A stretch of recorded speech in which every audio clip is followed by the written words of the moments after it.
अगर आप भी इस बार केदारघंटा जाने का प्लान कर रहे हो तो ये टिप्स आपके बहुत काम आएंगी। ये टिप्स मैंने आपको अपने पर्सनल एक्सपीरियंस से बता रहा हूँ, तो वीडियो एंड तक जरूर देखना। सबसे पहले बात कर लेते हैं किस मंथ में किस टाइम हमें जाना चाहिए। बिकॉज केदारघंटा एक विंटर ट्रैक है, तो ये नवंबर से लेके मार्च तक का ही ट्रैक होता है। नवंबर से दिसंबर तक आपको मौसम वहां पे ठंडा मिलेगा, लेकिन आपको वहां पे बर्फ नहीं मिलेगी। बहुत कम चांसेस है वहां पे आपको बर्फ मिले या स्नोफॉल मिले। मिड दिसंबर से लेट जनवरी तक बेस्ट टाइम होता है केदारघंटा का। क्राउड भी आपको ज्यादा मिलता है, बट ये बेस्ट टाइम इसलिए होता है क्योंकि वहां पे आपको स्नोफॉल या फिर वहां पे आपको स्नो मिलती है, समिट पे भी, केदारघंटा बेस कैंप में भी। तो इंस्टाग्राम परफेक्ट टाइम है, फोटोज आपकी बहुत प्यारी आएंगी एंड विंटर वंडरलैंड लगता है ये। जनवरी के बाद मार्च तक, जनवरी से मार्च तक आपका ये लेस क्राउडेड टाइम होता है। क्राउड वहां पे बहुत कम होता है एंड बर्फ वहां पे पिघलनी शुरू हो जाती है, तो आपको चांसेस है कि वहां पे आपको बर्फ कम मिले। बट आपको वहां पे आप ट्रैक अगर आप करना चाहो तो आप कर सकते हो, अगर आपको क्राउड अवॉइड करना है तो। अब बात कर लेते हैं उसके अलावा हमें बैग में पैक क्या करना चाहिए, क्या क्या कपड़े हमें एसेंशियल्स में लेके जाने चाहिए। तो लोग सबसे ज्यादा गलती क्या करते हैं, वो पूरा बैग ही पैक करके ले जाते हैं, पूरी वार्डरोब पैक करके ले जाते हैं। नहीं, आपको वो चीज नहीं करनी है। आपको सिर्फ एसेंशियल्स पैक करने हैं। तो एसेंशियल्स में हमारे पास क्या आता है, थर्मल्स आते हैं।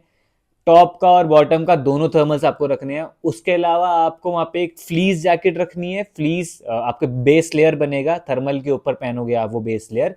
एंड फ्लीस के ऊपर आपको स्नो जैकेट काम आएगी। स्नो जैकेट यूजुअली वो मोटी सी पैडेड या पफर जैकेट होती है, जो कि वाटर प्रूफ होती है और अंदर आपको ठंड और आपको पानी से बचाती है।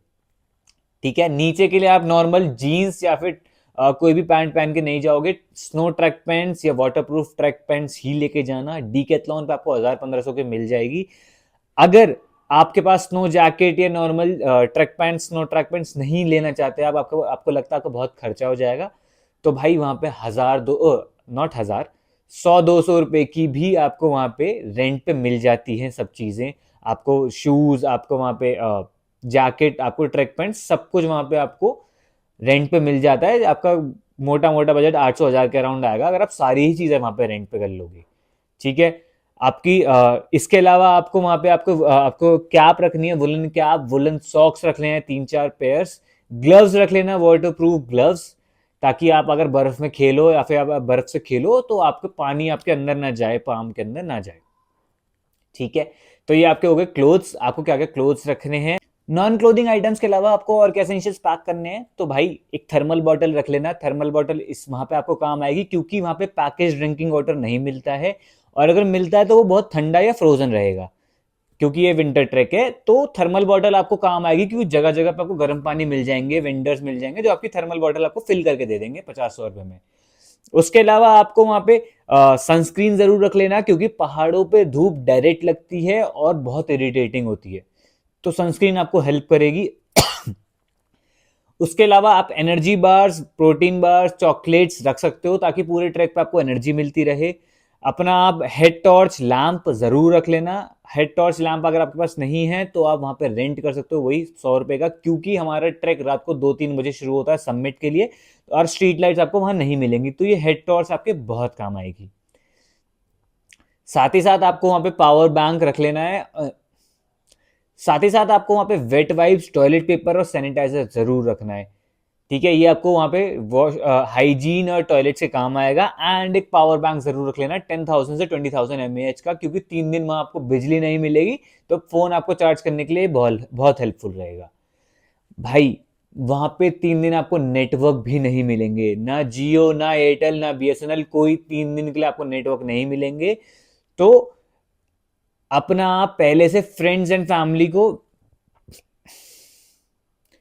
तो अपना पहले से फ्रेंड्स एंड फैमिली को बता के रखना कि भाई 3 दिन मेरे नेटवर्क नहीं मिलेंगे एंड शायद मैं नॉट रीचेबल रहूं। हाँ, एक छोटा सा पॉइंट मिलेगा बीच में, जहां पे आपको शायद 1-2 मिनट, 5 मिनट के लिए ट्रैक पे आपको सिग्नल मिल जाए, बट कॉल लगे ना लगे उसकी कोई गारंटी नहीं है। ठीक है। टॉयलेट्स का मैं आपको बता देता हूँ। ड्राई टॉयलेट्स रहते हैं, एक गड्ढा रहता है पहाड़ पे जिसमें टॉयलेट्स का मैं आपको बता देता हूँ। एक नॉर्मली एक ड्राई टॉयलेट क्या होता है, एक पहाड़ पे कोने में वो लोग एक छोटा सा गड्ढा कर देते हैं एंड उस पर टेंट लगा देते हैं, सो दैट सब उसको यूज कर सकें फॉर टॉयलेट पर्पस। ठीक है। तो आपको ड्राई टॉयलेट्स में ही जो भी अपना कार्यक्रम करना है प्लीज वही करना है। मैं रिक्वेस्ट करता हूँ पहाड़ों पे मत करना खुले में। पहाड़ों को आपको सेफ एंड क्लीन रखना भी आपकी जिम्मेदारी है। ठीक है, तो ड्राई टॉयलेट यूज करने के बाद टॉयलेट पेपर, वेट वाइप्स और सैनिटाइजर, ये 3 चीज आपके बहुत काम आएंगी। ठीक है, अब बात कर लेते हैं सर्विस प्रोवाइडर की। भाई आप चाहे कितने भी एक्सपीरियंस ट्रैकर या कैंपर रहे हो, केदारकंठा कोशिश करना कि किसी सर्विस प्रोवाइडर के थ्रू ही लो, ताकि आपको वहां पे हेल्पफुल रहे, क्योंकि वो लोग आपको खाना, बाकी सर्विसेज और कैंप सब कुछ लगा के देते हैं। आपको आपको उसका सामान, आपका उसका वेट उठाने की जरूरत नहीं पड़ेगी। साथ ही साथ आपको गाइड रहता है, क्योंकि वहां पे 2-3 रास्ते हैं चढ़ने के या उतरने के, तो आपको ईजी वाला अच्छे रास्ते से वो लेके जाएगा।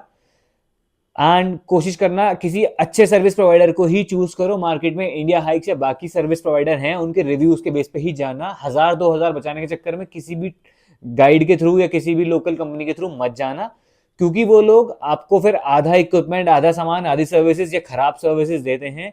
मैंने कितनी बार देखा है वो लोग आपको आधा ही इक्विपमेंट दे रहे हैं, कैंप खराब दे रहे हैं या स्लीपिंग बैग खराब दे रहे हैं।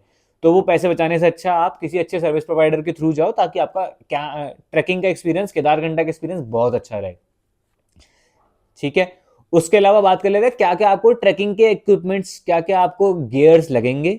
तो भाई आपको लगेंगे माइक्रोगेटर्स, स्पाइक्स, आपको ट्रैकिंग पोल। माइक्रोगेटर्स, आपको माइक्रो स्पाइक्स और गेटर्स क्या होता है, ये आपके शूज में आपको स्पाइक्स लग जाते हैं, ताकि आप बर्फ में, ब्लैक आइज में इजीली ट्रैक कर पाओ। और एक सबसे इंपॉर्टेंट चीज, डीकैथलॉन में वार्मर्स आते हैं, एक पैच वार्मर्स आते हैं ऐसे कुछ। ये छोटा सा पैच आपको 5 से 6 घंटे तक गर्मी देता है। तो वहां पे आपको फ्रॉस्ट बाइट या फिर आप जिससे आपके शूज गीले हो जाए, तो ये छोटा सा पैच आपको बहुत हेल्प करेगा। ठीक है, ये सारी टिप्स जो मैंने आपको दिए हैं, ये पर्सनल एक्सपीरियंस से दिए हैं। ठीक है, तो फॉलो करना एंड लाइक एंड सब्सक्राइब कर लेना।